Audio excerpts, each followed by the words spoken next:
especially to those of you I don't know. My name is David. I'm the minister here, and we're here to begin Christmas Day, which is a great way to begin worshipping and celebrating Jesus, the reason for Christmas. I don't know what the custom is here, but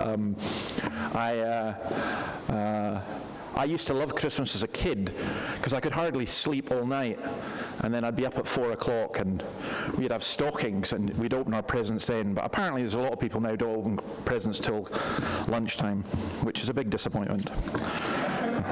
But I hope and pray that as we worship God, we would know the greatest gift of all. So let me just pray for us as we start. We ask, O Lord, that on this day, the day we remember you coming into this world, you would grant us a true understanding and real joy. And we pray, O Lord, that our delight would be in you. May your hand be upon us, whatever our circumstances, and may it be that even as we worship together just now, we would know your presence. In your name, amen. So let's sing the traditional carol, O Little Town of Bethlehem. Let's stand and sing this to God's praise.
Please have a seat.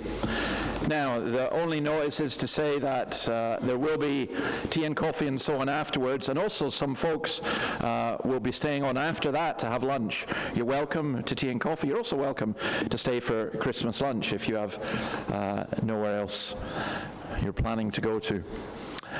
We're going to have our first reading. We'll have two readings today, and the first one is from Isaiah chapter 9, verses 1 to 7, and David, I think, is going to read that for us. This is the Old Testament prophecy foretelling of Jesus coming.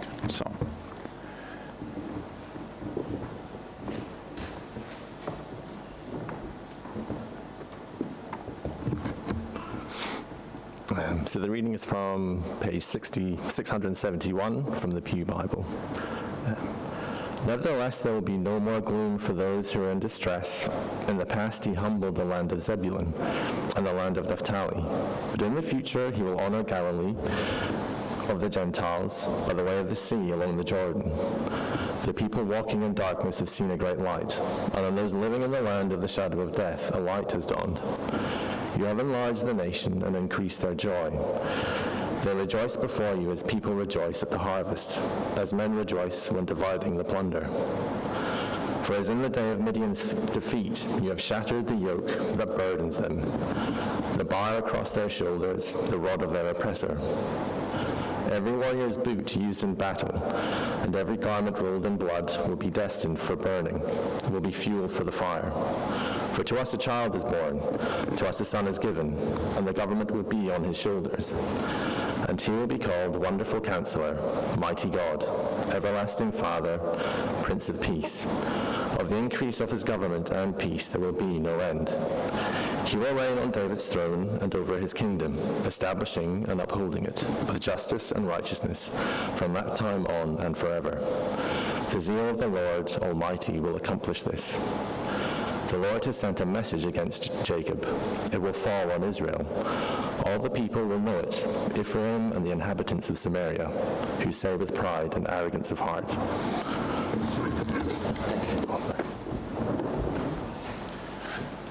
Okay, we're going to sing the carol, O Come, All You Faithful. Let's stand and sing this to God's praise.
Now, we're going to read the account of the birth of Christ in the Gospel of Luke, Luke chapter 2, verse 1 to 17, and Jan is going to do that.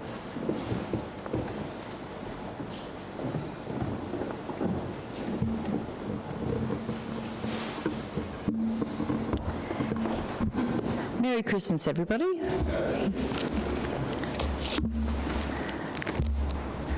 The reading is Luke chapter 2, 1 to 17, and it's found in page 992 of the Pew Bibles.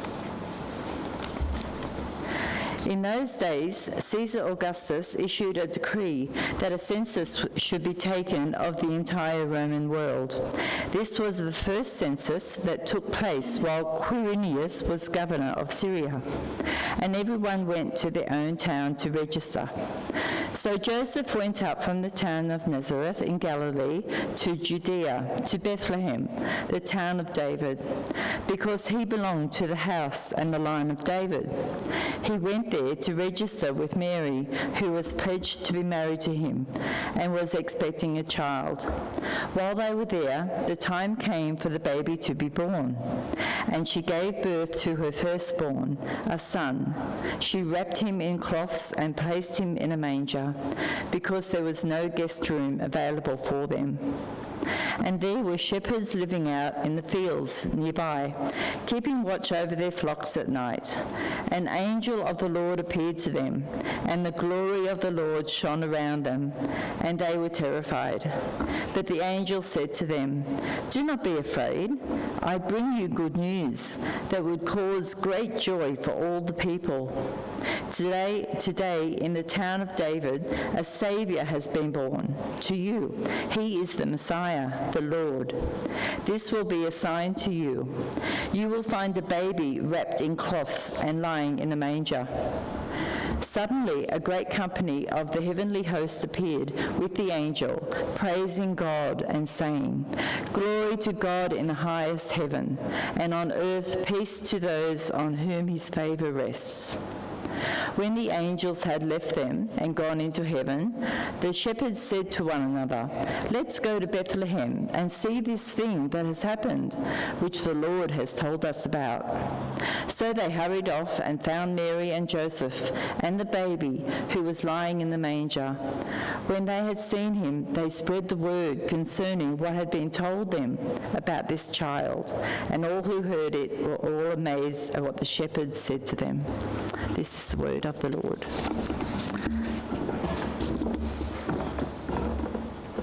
Thanks, Jen. Okay, we're going to pray for one another. But I wanted to actually come down here first and say hi to these two very small people. What's your names? Elijah and Cora. Okay, I'm going to pray for you guys especially because Christmas is really good for children. I'm just wondering, Elisha, how old you are? Nearly 3, almost 3. That's wonderful. And your sister, I guess, is 1? Nearly 1, nearly 3, and nearly 1. Well, nice to have you guys with us. I hope you have a great Christmas. So Elisha and Cora, so we'll pray for you. I'll find out your mum and dad name later. Okay? Let's pray. Lord, thank you for your blessing to us, and thank you for the child that came into this world. And thank you for Elisha and Cora, and we pray your blessing upon them, that you would protect them, that you would keep them, that you would grant them health across the road in Generation Church. We pray for the Samoan Church. We thank you, Lord, for them, and ask that you would bless them in this coming year as they await a new pastor. We thank you, O Lord, for Charleston Church, and pray your blessing upon that congregation, especially the evening one with their new worker there.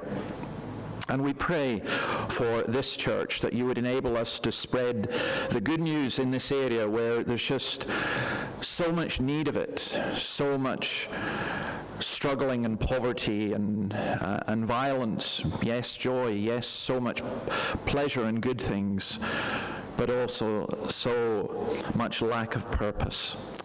we ask that you would enable us to lift up Christ in this part of your world. And we pray for the whole world. We pray for peace on earth. We think of the trouble and war in Gaza and in the Middle East, in Ukraine, in Sudan, the troubles in northern Nigeria, especially for Christians who will meet today knowing that at least some of their churches will be attacked. We pray, O Lord, that you would grant that there will be a great renewal of true faith in you so that people may seek peace. We ask that you would help us as we continue now to worship you in your name. Amen. Okay, before we turn and look at God's Word for a short while, we are going to sing the song Silent Night. So let's stand and sing that.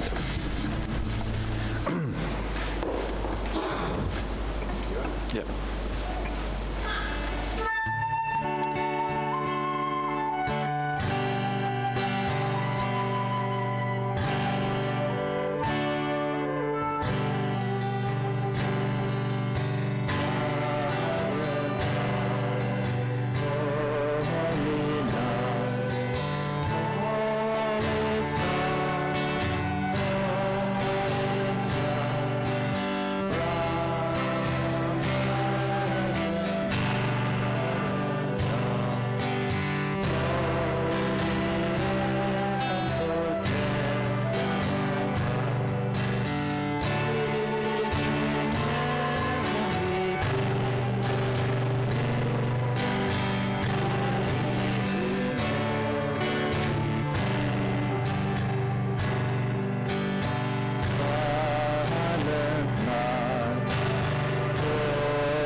Okay, please have a seat. I don't know if we are putting this out on, if we're broadcasting this, but if we are, then I want to say to Noah and Esther, if they're watching it, that we are praying for you guys as well, because you would have been here, but you're not feeling too well, which is pretty rotten on Christmas Day. But also, I should have mentioned that there is a card you can get at the door, a welcome card, and if you'd like to hear from us or got any questions or comments and you're not able to make them afterwards, then feel free to fill that out and put it in the kind of collection box over there. So, I want to say something. It'll be very brief, I promise. Normally, here in the service, I was going to say I would speak for 20 minutes, but that would be a lie. Normally, it's about 30 minutes, occasionally 40. When revival comes, it'll be 50, but I just want to take 10 minutes from Matthew chapter 4, which seems a kind of strange chapter, but you'll see why. From verse 12, when Jesus heard that John had been put in prison, he withdrew to Galilee. Leaving Nazareth, he went and lived in Capernaum, which was by the lake in the area of Zebulun and Naphtali, to fulfill what was said through the prophet Isaiah. Land of Zebulun and land of Naphtali, the way of the sea beyond the Jordan, Galilee of the Gentiles. The people living in darkness have seen a great light. On those living in the land of the shadow of death, a light has dawned. From that time on, Jesus began to preach, "Repent, for the kingdom of heaven has come near." Now, on the screen, if you can see it, it's, for me, the best painting of the Nativity in art by an Italian called Caravaggio. And the reason I think it's the best painting is because it has, if you go and look it up on the internet, you'll see it a lot better, but it has just this darkness and light, which Caravaggio has all the time. He's also put in St. Francis and St. Lawrence in it, and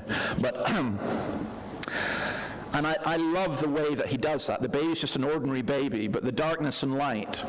And really, that is what the Bible tells us about. It's darkness and light. There are some people who, maybe for them, Christmas is almost like all darkness. And there are other people for whom they say, it's just all about light. But the reality is there's a struggle between darkness and light. And I think most of us would recognize we live in a dark world. And some of us personally experience that darkness maybe much more than others might do. And we need light. I'm not sure if you're a Lord of the Rings fan, and if you haven't seen the films or read the books, you know that the world is divided into two kinds of people, those who've read Lord of the Rings and those who are going to. But it's so worth reading, it really is. But if you've seen the films, you'll know this, and I'm sorry if this is a spoiler, but too bad. This should be your Christmas film. You should watch all 3 of the Lord of the Rings extended editions, which will take you up 12 hours. So it's well worth it. They're so good. But in one of them, there's an image of dark and light. There's a city called Minas Tirith, which needs to be defended, and I'm not going to explain who all these people are, but Gandalf the wizard looks over the plains of Pelennor with the 2 hobbits, Pippin and Merry, and he just says this: the darkness is coming. The darkness is coming. And I think in our world, we're aware that there is darkness. In the Bible, darkness speaks of 3 different things. Delusion, that's blindness of heart and mind. So I would say that people who think that they can have Christmas without Christ, or people who think they can live without God, that is a delusion. Delusion is one, depravity is another, and that is just our sinful and wrong behavior. And if you doubt that exists, then you have no eyes to see what's going on in the world. And it exists within us as well. And then the third one is darkness speaks of delusion, depravity, but it also speaks of despondency. You know that kind of heavy feeling that you get, that you just can't be bothered, that everything's just a waste of time, that, you're just so fed up. Whereas light in the Bible is used to speak of genuine learning, that's the true knowledge of God, life to the glory of God, and laughter and gladness. Psalm 97 verse 11, light is shed upon the righteous and joy upon the upright in heart.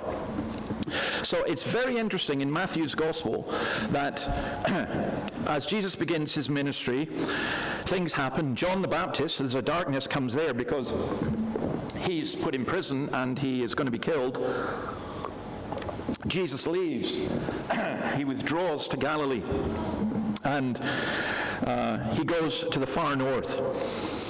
Now, in the culture of that time, the far north was a place that was dark and miserable. That's not true in Australia. It's just weird to me that when people want to thing that's looking north, because I'm from the northern hemisphere, and you always want something that's looking south. But the far north, in this case, was not Brisbane. It was like beyond Tasmania. You know, it was really, well, basically, it would be like in Scotland, the far north would be the extreme north of the Highlands or the Shetland or the Orkneys, a land that was kind of dark and miserable. By the way, if you ever watched the program Shetland, it's a lie. The Shetland Tourist Board made it always appear like a tropical island with sunshine, but it's not like that. It's quite dark. I mean, basically, you're doing well in Shetland if you go there on the 2 days in the year there's sunshine, which is only a slight exaggeration. But it really affects you, actually. Weather really affects you. Brits who come here, you know, the thing that they say that they most like most of all is the weather. And I know that we've got all this stuff about, oh, it's going to be really hot and there's going to be bushfires and all that kind of stuff. But believe you me, having sunshine, to wake up this morning and sit out at 6 o'clock with sunshine, it's just lovely. You know, weather does affect your mood. And when it's dark at 9 and dark at 3 in the afternoon, that affects your mood as well. Well, that's the kind of image that's being given here. That's what was being said. It was a land of darkness and death, but especially spiritually. In northern Israel, in Samaria and in Syria, it was seen as a place of spiritual darkness, a land where John the Baptist had not been able to get to. But it was a land that Jesus began his ministry in. He began his ministry not in Jerusalem, not at the temple, but he began his ministry in a place which was seen as spiritually dark. He was bringing light to the most dark and the most miserable places. Capernaum means the village of Nahum, but it's, and that could be the prophet Nahum, but it's much more likely it was known as the village of compassion. That's what the name literally means. It was the home of Matthew, hence Matthew's gospel. The tax collector who was himself living in darkness, he was nowhere near. If, this is before Christ came, if you like, to that area, Matthew is the kind of person who would never be seen coming to a church on Christmas Day. He would be well, it wasn't a Christmas Day, but he would be the one who, just stayed away, took people's money off them. But Jesus made this, beginning of his ministry, his headquarters. It was such a strategic location. It was, again, like in northern Israel today, where people are concerned about the troubles in Syria. And that was the same. They expected invasion from Syria.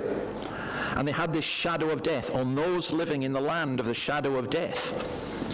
That was a shadow of fear and of hopelessness and of danger with no human help in sight. And then it says, the light has come. And look at verse 17. From that time on, Jesus began to preach. That's how the light came. Jesus preached. He also healed. And he communicated who he was, who God is, to those people who were in such need. But that light has to be received. John chapter 1 verse 9, the true light that gives light to every person was coming into the world. But we're told that people love darkness rather than light. Now, what I think is amazing this Christmas is there will not be a single country in the world where Christmas is not celebrated. Even the most Muslim countries. North Korea.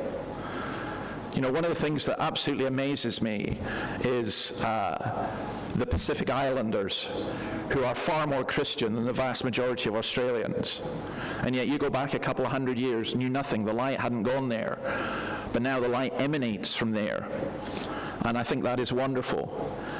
In Africa, at the beginning of the 20th century, there may have been 10 million Christians. And now there's over 200 million, and probably much, much more than that. The light continues to spread, no matter how great the darkness. And we do have a choice. It's a choice between darkness and light. darkness, death, delusion, depravity, and despondency, or light, life, learning, and laughter. Now, if you're given a choice of two gifts, and in this one package is darkness, death, delusion, depravity, and despondency, and in the other is light, life, learning, and laughter, which one would you choose? Well, everyone goes, well, of course I'm going to choose life. No. It's amazing how we don't do that. It's amazing how people love darkness rather than light. And my plea to you is to look to the light today, and I'm very burdened for this place on Monday, I think it was. Yeah, on Monday I was kind of walking around here, and there was so much trouble going on. There was police everywhere, there was violence, there was abuse, and there was just, people sleeping rough in doorsteps, shopkeepers in despair that people won't come because of all of this. And I was thinking, the business people have got a strategy for reviving the area, and the politicians have got a strategy for reviving the area, and God bless them as they seek to do that. But I think it's the demons are in too deep, and the light that emanates from this church and from every church which preaches the gospel, because some don't, is what is really needed in this place. And may it be, I don't know how, but may it be that God would grant that. Maybe I'll finish with this. I read this morning. The great African Christian Augustine, he sought to motivate his congregation by saying this. I actually love this. I realize it's a bit much for some who are really, really Presbyterian, but he was encouraging his congregation to shout out during the service, right? And this is what he said. He said, "You are very quick to praise a charioteer, a gladiator, an actor, or a chorus girl." Now, you can put in our own things for that. You'll praise a sports person, you'll praise a singer, whatever. But he then says this, "But is a Christian too shy to shout to others in church to love the truth of God along with him?" He said, "If you love God, seize all your kinsfolk and drag them along to the love of God." I kind of like that, So it's good to see so many of you here today, by the way. But don't wait till next Christmas. I was going to say next Christmas, seize all your kinfolks and say, you're not getting Christmas dinner until you come and worship God first. That could be quite a motivating factor. But don't wait till Christmas. Seize all your kinsfolk and drag them along to the love of God. Now, he wasn't really urging compulsion. He argues elsewhere that you cannot be compelled to love God. But I think what he's talking about is our love. If we really love our family, you love your kids, you give them presents. If you've got a family, imagine you've got a family, let's say, with 5 kids. Well, that was my family, as I grew up in. And you notice that 4 of them get kind of ordinary presents, book and socks. And one of them gets the coat of many colors, or, the BMX bike, or the PlayStation, or whatever. You're thinking, there's a little bit of favoritism here, that's not good. I think that what we need to realize is if we love our families, we would give them good gifts. Of course we will. There's nothing wrong with that, doing that at Christmas. We give them what we want them to have, and we try not to show favoritism. But the greatest gift we will ever be able to give is the love of Jesus Christ. And if you love the Lord, you will know that. And that should be your burden and your prayer, that somehow you would be able to communicate that to them and to give them Christ this Christmas. Amen. May God bless his word to us. We're going to finish by singing the song, O Come, Emmanuel. And please remain standing at the end for the benediction. I should also say that when I was talking about the darkness and the light, next Sunday at 5 o'clock we have a thing called Alive at 5. We're looking at the book of Ecclesiastes, and we're going to look especially at this, evil under the sun, and the solution to it from Ecclesiastes chapter 4. So you're welcome to come to that if you wish. So let's stand and sing, O come, Emmanuel. Oh, hark the herald, beg your pardon. Oh, sorry, I've got O come, Emmanuel on my head because it's my favourite carol. I think we should sing, no, we will sing Hark the Herald, sorry. Sorry, Andrew, and you guys. Let's stand and sing that, sorry.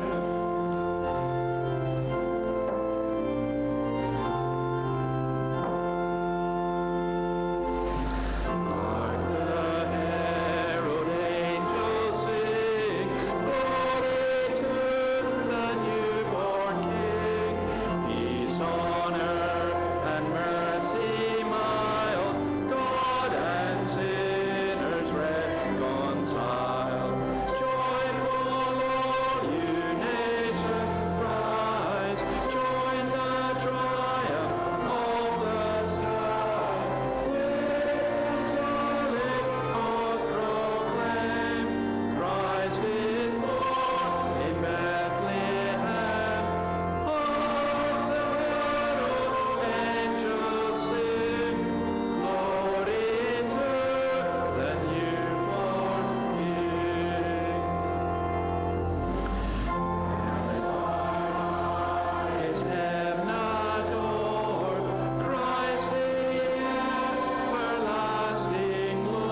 born that man no more may die, born to give us second birth. Lord, we bless you for your coming into this world, and we ask that your blessing would be upon us, that we would know your peace and your love and your grace.